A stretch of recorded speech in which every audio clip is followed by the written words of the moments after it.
help? Yeah. I have a genie. I'm going to help you solve systems of equations. There are 4 ways to solve systems of equations. You can use a graphing calculator, substitution, elimination, or Cramer's rule. The first method is to use a graphing calculator. You will first have to write the equation. The one I will be using is x minus 3y divided by 2 equals negative 1/2, and x plus 4y divided by 3 equals 8. Then you'll have to get y alone. For this example, you have to wipe out to get rid of the fractions, and then multiply 2 and 3, and you get the equations. Then you have to move the variables to the other side to get y alone, and then divide if there's a number in front of the y. Then you'll take these 2 equations and plug them into your graphing calculator. Take your 2 equations and you plug them in for y1 and y2. Be careful, when you have fractions you must put parentheses around them. Also, if you have a negative, you have to use a little minus on the bottom of your graphing calculator. Then you push graph. After you hit graph, you push second calc 5 and then press enter 3 times and it will give you your 2 points. Then you put them in a set of ordered pairs. For this equation, your answer should be 4, 3. The next way to solve is by using elimination. First, write your equations. In my case, I have to wipe out again, so I do not have to deal with fractions. Then, you have to set up the equations so either the x or y's cross out. In my equation, I am wiping out the x's by multiplying the first equation by negative 3 and the second equation by 2. Then, you add like terms and solve for that variable.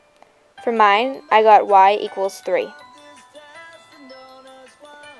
Then, you solve for your other variable.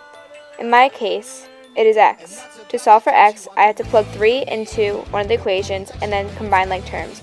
I got x equals 4 and my answer is 4, 3. The third way to solve is by using substitution. First, you have to write your equation and take a variable of your choice and get it alone on one side of the equation.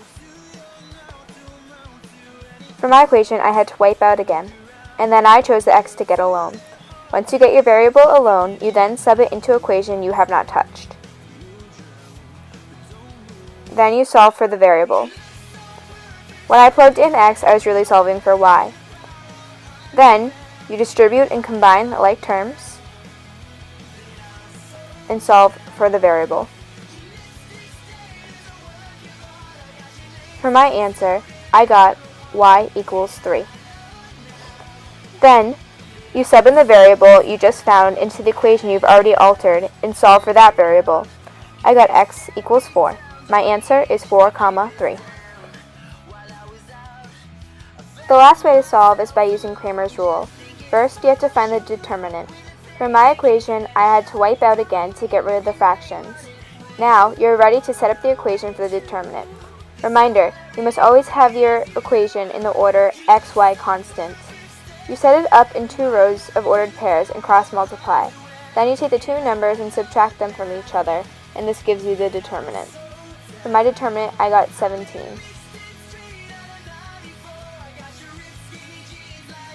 Then you solve for dx. To solve for dx, you sub the constants in for the x column and cross-multiply, and then you subtract the 2 numbers from themselves. Then you solve for dy. You do this by subbing the constants in for the y column and then cross-multiply and subtract the 2 products. Then you solve for x and y. For x, you divide dx by d, and for y, you divide dy by d. For my answer, I got 4, 3. Thanks, Jeannie. Me and Burford are so ready for our test now. You're welcome.